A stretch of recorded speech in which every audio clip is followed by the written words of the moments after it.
Selamat datang di video saya. Kali ini dalam video ini akan membahas tentang faktor-faktor yang mempengaruhi kemajuan Turki Utsmani dan juga bentuk-bentuk kemajuan yang ada pada kerajaan Turki Utsmani.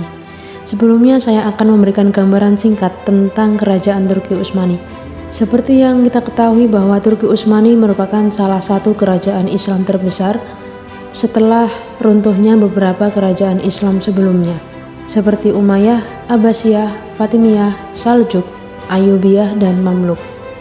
Turki Utsmani berhasil tampil sebagai kekuatan Islam di bumi Eropa bagian timur yang mampu bertahan berabad-abad. Hal tersebut didukung dengan leadership Sang Sultan Ottoman, kekuatan militer, kecadangan kas negara, dan kestabilan sosial, ekonomi, dan politik yang dimilikinya. Turki Utsmani sebagai kesultanan Islam yang mampu menjadi basis kekuatan umat Islam pada masa itu, yang bisa meraih berbagai kemajuan dan kejayaan. Eksistensi kerajaan Ottoman ini patut diakui dan diapresiasi, karena tidak mudah bisa bertahan secara berabad-abad di bumi bangsa Barat atau Eropa. Bahkan berkali-kali berhasil menggempur pasukan Eropa sampai tidak berkutik. Kekuatan dan kestabilan kerajaan Turki Utsmani menjadikannya bisa berkuasa lama di belahan Eropa dan juga menjadi penguasa di Asia, Afrika, khususnya di daerah Timur Tengah. Berdasarkan jurnal yang saya jadikan referensi dalam pembuatan video ini, ada berbagai faktor-faktor penyebab Turki Utsmani bisa mencapai kejayaan dan mempertahankannya selama 6 abad lamanya. Tentu hal itu tidak mudah dan butuh sebuah usaha dan perjuangan. Dan catatan sejarah kerajaan Turki Utsmani adalah satu-satunya kerajaan Islam di dunia yang masa pemerintahannya atau kekuasaannya paling lama. Oleh sebab itu, kita perlu mencari dan menganalisa apa saja faktor-faktor yang menyebabkan kerajaan Turki Utsmani meraih puncak kejayaan. Faktor-faktor tersebut terbagi menjadi 5 aspek. 5 aspek tersebut adalah yang pertama aspek politik, aspek militer, ekonomi, pemikiran atau paradigma, dan sosial politik. Kemudian kita masuk pada pembahasan aspek politik. Secara politis, keberhasilan ekspansi Turki sangat dipengaruhi oleh visi dinasti, yaitu sebagai pelaku ekspansi atau futuhat Islam untuk melakukan pembebasan wilayah yang baru. Begitu juga dengan kekuatan politik yang ada dalam karisma Sultan-Sultan Utsmani juga sangat mendukung. Sultan Utsmani tidak hanya sekedar sebagai seorang khalifah, tetapi juga sebagai panglima tertinggi militer dan al-fatih atau sang penakluk. Maka wajar saja ketika etika politik dan logika militer mendominasi kekuatan daripada etika sains, sentuhan estetika, dan filsafat. Dengan demikian, yang dimaksud dengan aspek politik di sini adalah adanya rasa semangat yang ditunjang dengan kemampuan yang memadai dalam diri Sultan Turki Utsmani untuk melakukan perluasan wilayah-wilayah atau ekspansi. Hal tersebut dilakukan agar Turki Utsmani dapat melebarkan sayapnya ke segala penjuru di samping untuk menambah keeksistensian dan kekuasaannya. Kemudian aspek yang kedua adalah aspek militer atau pertahanan. Di samping aspek politik, ditunjang pula aspek militer karena Turki Utsmani terkenal akan kekuatan militernya. Turki Utsmani berhasil manajemen militer dengan baik, yaitu dengan dibentuknya pasukan Ghozi atau penakluk awal yang diambil dari orang-orang Turki, pasukan militer budak atau dari bangsa non-Turki, dan pasukan kavaleri provinsial yang sangat mendukung kejayaan material Islam di Turki. Dengan manajemen yang terpola secara rapi, maka ekspansi Turki Utsmani berhasil dengan baik dalam mengembangkan dakwah dan penaklukan wilayah teritorial. Semangat yang dimiliki oleh bangsa Turki juga tidak diragukan lagi sebagai kekuatan yang menopang keberhasilan ekspansi. Secara teologis dan budaya, ambisi orang-orang Turki untuk mengalahkan tentara kafir dari Eropa dan keinginan menjadi adikuasa pasca Romawi juga menjadi spirit utama yang menggerakkan masyarakat dan bangsa Turki, di mana untuk maju di puncak peradaban. Dalam upaya mencapai kejayaan, dinasti Utsmani mendapat tantangan dari para tentara Kristen Romawi maupun pasukan Eropa yang lain. Kemudian yang ketiga adalah aspek ekonomi. Faktor politik dan militer tersebut ditunjang dengan perekonomian yang memadai dan maju, sehingga memberikan spirit yang kuat bagi bangsa Turki Utsmani untuk melakukan penaklukan atau ekspansi dan mempertahankan wilayahnya sendiri. Dengan demikian, mustahil Turki Utsmani bisa melakukan ekspansi sebegitu luas dan lebarnya jika tidak ditopang dengan ekonomi yang kuat. Perekonomian Turki Utsmani bisa kuat atas keberhasilannya menaklukkan beberapa wilayah, terlebih keberhasilannya menaklukkan Bizantium dan Konstantinopel, sehingga alur perekonomian kala itu di bawah kendali kerajaan Turki Utsmani. Masuk pada aspek yang keempat, yaitu aspek pemikiran atau paradigma. Para penguasa atau sultan dalam paradigma sosiologis, faktor ide atau gagasan atau pemikiran merupakan faktor yang sangat menentukan adanya perubahan sosial.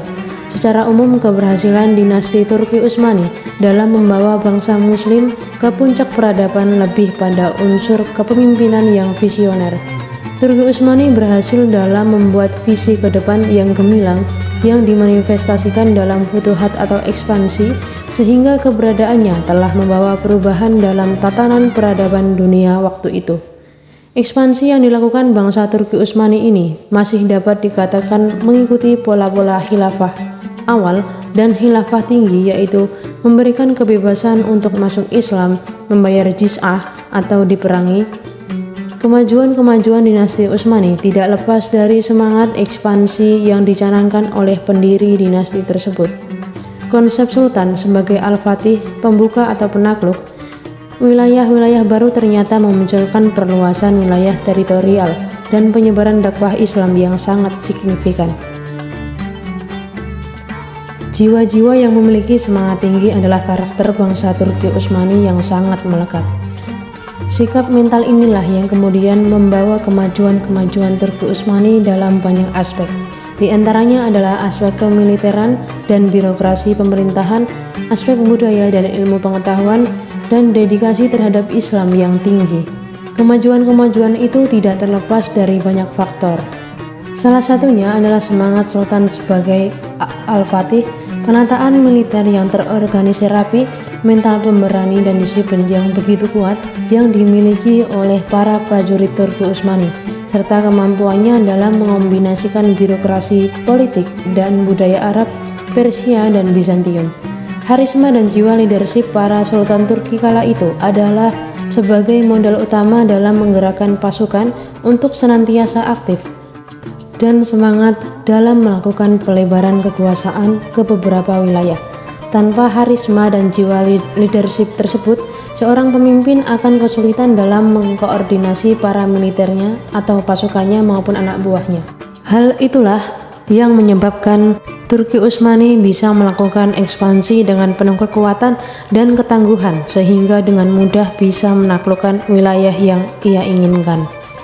Masuk pada aspek terakhir, yaitu aspek sosial politik. Turki Utsmani menjadi dinasti yang kuat karena didukung juga oleh struktur sosial politik yang kuat. Struktur sosial politik yang kuat tersebut terdiri dari askeri atau pendukung dan pelaksana pemerintahan yang terdiri dari pasukan Ghozi atau orang-orang Turki yang menjadi tulang punggung penaklukan awal, dan para administrator negara yang kebanyakan pasukan kavaleri, dan pasukan Janissary yaitu sukarelawan non-Turki sebagai kekuatan infanteri dan artileri. Selain Ghozi, komponen pendukung yang tidak kalah pentingnya adalah reaya, yaitu unsur produksi berbasis pertanian yang dikembangkan oleh petani sebagai penopang pemerintahan.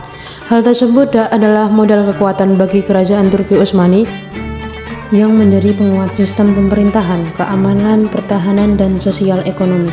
Sistem yang dilakukan Turki Utsmani dalam struktur sosial politik ini melibatkan semua golongan, tingkatan, dan status dalam masyarakatnya, sehingga masalah pemberontakan dan pembangkang dapat diminimalisir.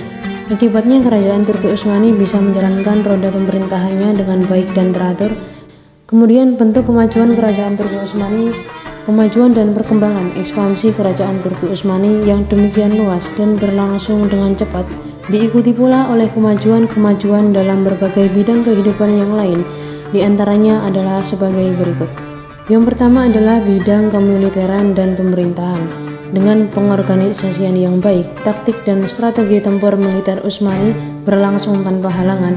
Dalam struktur pemerintahan, Sultan sebagai penguasa tertinggi, dibantu oleh Sadr al-Azam atau Perdana Menteri yang membawahi Pasha atau gubernur.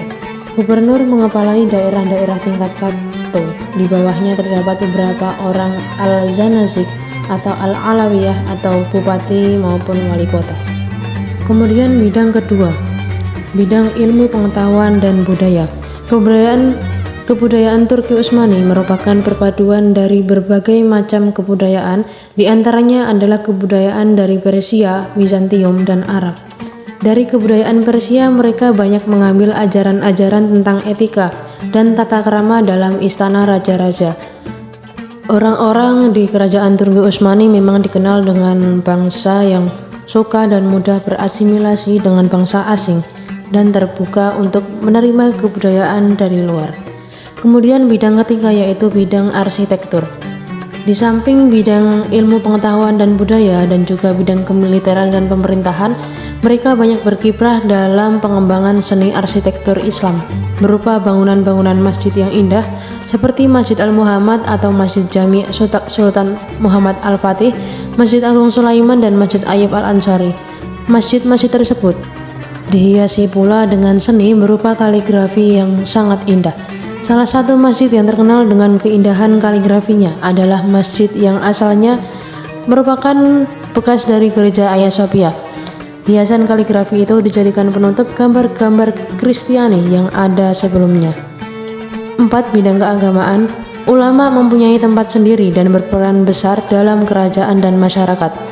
Mufti sebagai pejabat urusan agama tertinggi berwenang memberi fatwa resmi terhadap problematika keagamaan yang dihadapi oleh masyarakat.